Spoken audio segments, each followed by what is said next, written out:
নিশ্চয়কৈ এই মুহূৰ্তত আমিও প্ৰতিগৰাকী দৰ্শকক ইংৰাজী নৱবৰ্ষৰ ইতিমধ্যে শুভেচ্ছা জ্ঞাপন কৰিছোঁ আৰু এক ইতিবাচক খবৰেৰে আজি তামোলপুৰৰ পৰা এক প্ৰতিবেদন আমি এই মুহূৰ্তত দেখুৱাব বিচাৰিছোঁ। এই মুহূৰ্তত মই আছোঁ তামোলপুৰ জিলাৰ ভাৰত ভূটান সীমান্তৱৰ্তী 2 নম্বৰ বগৰীখুটি গাঁৱত আৰু ইয়াত এগৰাকী শিক্ষিত নিবনুৱা যুৱক নীলু চৰকাৰে প্ৰায় 10 বছৰ পূৰ্বে এটা সপোন দেখিছিলে ছাগলী ফাৰ্মেৰে তেখেতে স্বাৱলম্বী হ'ব আৰু সেই সপোনকে লৈ তেখেতে বৰ্তমান আগবাঢ়ি গৈ প্ৰায় 10 বছৰ পূৰ্বে আৰম্ভ কৰা যি তেওঁৰ এই সপোন আজি যেনে বৃহৎ ৰূপ পাবলৈ সক্ষম হৈছে আৰু মাত্ৰ 30টা ছাগলীৰে আৰম্ভ কৰা যি তেওঁৰ ফাৰ্ম আজি প্ৰায় 400ৰো অধিক ছাগলীৰে ইয়াত বৰ্তমান ইয়াত দেখা গৈছে আৰু এই ছাগলীৰ যি তেওঁৰ ব্যৱসায় সেই ব্যৱসায় প্ৰায় আজিৰ পৰা 10 বছৰ আগেয়ে চিন্তা চৰ্চা কৰিছিলে আৰু বৰ্তমান আমি উল্লেখ কৰিছোঁ বিভিন্ন প্ৰজাতৰ বা উন্নত মানৰ যি ধৰণৰ ছাগলী ইয়াত কিন্তু দেখা গৈছে আৰু কি কাৰণে আচলতে এই বৃত্তিটোৰ প্ৰতি তেখেতে আকৰ্ষিত হৈছে আমি তেখেতৰ সৈতে কথা পাতিম আৰু এই মুহূৰ্তত আমি দেখুৱাইছোঁ এয়া তামোলপুৰৰ ভাৰত ভূটান সীমান্তৱৰ্তী এটা অঞ্চল আৰু এই অঞ্চলটোত এগৰাকী লোকে আচলতে খুব সুন্দৰভাৱে আচলতে ইয়াত এটা ব্যৱস্থাপনাৰ মাজেৰে বৰ্তমানে যি ছাগলৰ যি ফাৰ্ম সেই ছাগলীৰ ফাৰ্ম ইয়াত বৰ্তমান কৰিছে আৰু পৰৱৰ্তী সময়ত লাহে লাহে সেয়া ক্ৰমান্বয়ে আজিৰ দিনত প্ৰায় 400ৰো অধিক ছাগলী ইয়াত আছে আৰু বিভিন্ন প্ৰজাতিৰ আমি ছাগলী ইয়াত দেখিছোঁ। গতিকে যিগৰাকী স্বত্বাধিকাৰী আছে আমি তেখেতৰ সৈতে কথা পাতিম কেনেধৰণৰ পদ্ধতি কি কাৰণে এই আচলতে এই বৃত্তিটোৰ সৈতে তেখেতে জড়িত হৈ ভাল পালে বা পৰৱৰ্তী সময়ত কি ধৰণে তেখেতে এই গোটেই ব্যৱস্থাখিনিক লৈ চলি আছে। মই প্ৰথমতে ইংৰাজী নৱবৰ্ষৰ শুভেচ্ছা জ্ঞাপন কৰিছোঁ।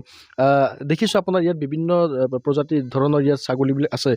কেতিয়াৰ পৰা আপুনি আৰম্ভ কৰিছিলে বৰ্তমান কেনেধৰণে ইয়াত চলি আছে? নমস্কাৰ, মই 2015 চনৰ পৰা মই ছাগলী ফাৰ্মত জড়িত হৈছিলোঁ আৰু আজি 10 বছৰমান হ'ল আৰু মই ছাগলী ফাৰ্মৰ লগত জড়িত হৈছোঁ। হোৱাৰ পিছত মানে আজি মই মুঠতে বহুতখিনি মানে ভাল লাগে আৰু ছাগলীৰ লগত এনেকুৱা জড়িত হৈছোঁ মানে ছাগলী নিজৰ পৰিয়ালৰ দৰে হৈ গৈছে আৰু ইহঁতৰ লগতে দিনটো আমি থাকিব লগা হয়। মানে ইহঁতকে অলপ ঘাঁহ পানী যোগান ধৰিব লাগে, কিবা কিবি কৰিব লাগে। এনেই মোটামুটি মোৰ 10জনমান 8জনমান আছে কৰ্মচাৰী, তেওঁলোকৰ লগত থাকি কিনে ভাল লাগে আৰু এনি টাইম ছাগলীৰ লগতে আমি যোগাযোগ কৰি থাকোঁ আৰু বহুত ভাল লাগে আৰু অৰ্থাৎ আপুনি আন 10জন নিবনুৱা যুৱকক আপুনি ইয়াত সংস্থাপন দিছে? হয় হয়, 10জনমান আছে মোৰ ইয়াতে ষ্টাফ আৰু ময়ো মোটামুটি আহোঁ আৰু দিনত 3-4 ঘণ্টা 5 ঘণ্টা সময় দিওঁ আৰু মই ছাগলীৰ লগতে নিজৰ। আৰু এই যিটো আপোনাৰ যিটো কৰ্ম আচলতে কি কাৰণে কৰ্মৰ প্ৰতি আপুনি আকৰ্ষিত হ'ল বা কি ধৰণে আৰম্ভ কৰিছিল? এতিয়া চাওক, মই ভাবিছিলোঁ আৰু মই যেতিয়া স্কুল বাদ দিলোঁ তাৰপিছত ভাবিছোঁ আৰু স্কুল পঢ়িলেতো প্ৰথম ক্লাছৰ পৰা মোটামুটি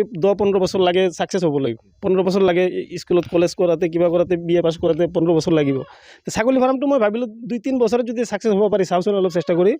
তাৰপিছত মই মনোযোগ দিলোঁ আৰু ছাগলী ফাৰ্মত। কি আপুনি কি দেখিছে ছাকচেছ হৈছেনে আপুনি? মই মোটামুটি ছাকচেছেই ক'ব লাগিব। এতিয়া মোটামুটি মোৰ বছৰত 7 লাখ মান আহে, 6-7 লাখ মান বছৰত ইনকাম হয়। মই এইটো দি চলি আছোঁ আৰু ইহঁতৰ ষ্টাফক লৈ কিনে অলপ ভালে চলি আছোঁ বুলি ক'ব লাগিব। যিসমূহ উন্নত জাতৰ যিসমূহ ছাগলী আমি ইয়াত দেখিছোঁ এইসমূহ আপোনালোকে ক'ত বিক্ৰী কৰে, কি ধৰণে? এইবিলাক আমাৰ বাহিৰৰ পৰা আহে, কিছুমান অৰুণাচলৰ পৰাও আহে ল'বলৈ, অৰুণাচলৰ পৰা আহে, এই চব জেগাৰ পৰাই আহে, বৰপেটা নলবাৰী ক'ৰবাৰ পৰা আহে মানুহবিলাক। মানে সিহঁতে গম পায় আৰু এতিয়া 10 বছৰ হ'ল মোৰ এতিয়া ছাগলী ফাৰ্ম, কিন্তু চবেই গম পায় আৰু এতিয়া NS গড ফাৰ্ম বুলি ক'লে চবেই গম পায় আৰু ইয়াত মানুহৰ লগত যোগাযোগ আছে, ফোন নম্বৰ আছে মানুহৰ লগত। কি জাতৰ ছাগলী ইয়াত আছে? আমি দেখিছোঁ বিভিন্ন ধৰণৰ ছাগলী বুলি ইয়াত দেখিছোঁ। ইয়াতে মই এতিয়া ছাগলী ক্ৰছ বিটে বেছি আছে আৰু বাকী তোতাপুৰী আছে, বিটেল আছে, চিৰহী আছে, এনেকুৱা লৈ কিনে 4-5 কোৱালিটিৰ জাতৰ ছাগলী লৈ কিনে মই ফাৰ্মখন চলাই আছোঁ আৰু খাদ্য মানে ক'ব লাগিব মই ইমান খৰচ নকৰোঁ। মানে আমাৰ এতিয়া পাহাৰ অঞ্চল হয়, আমাৰ ছাগলীবিলাক চৰাবলৈ লৈ যায়, বাহিৰত ঘাঁহ খাই আহে। আমাৰ এনেকুৱা দানা পানীৰ ব্যৱস্থাটো আমাৰ ইয়াতে নাই ক'লে হ'ব। এনেই চাপৰ অলপ কেতিয়াবা দিওঁ আৰু মানে ইমান মানে খৰচ নকৰোঁ আৰু মই এনেই পাহাৰত লৈ যায়, ছাইডত ঘাঁহ খুৱাই লৈ আহে, ষ্টাফ যায়। সেইকাৰণে মোৰ মানে খৰচটো নাই বুলি ক'ব লাগিব। এক্সট্ৰা খৰচ মই কিবা দানাৰ ওপৰত মই খৰচ নকৰোঁ, ঘাঁহ খাই কিনে ছাগলী সুস্থ আছে। এইফালে যদি দেখুৱাই মোৰ সহযোগীয়ে যে আচলতে গোটেই এটা সুন্দৰ এটা ব্যৱস্থাপনাৰ মাজেৰে আচলতে তেখেতে এই গড ফাৰ্মখন ইয়াত চলাই আছে। নিশা কেনেধৰণে এইসমূহ ৰাখিব তাৰ বাবে সুন্দৰকৈ ইয়াত গৃহ ইয়াত নিৰ্মাণ কৰা হৈছে আৰু যিটো এটা সম্পূৰ্ণ যিটো চিন্তাধাৰা সেই চিন্তাধাৰাৰে আচলতে তেখেতে এই কৰ্মৰ প্ৰতি আকৰ্ষিত হৈছিল।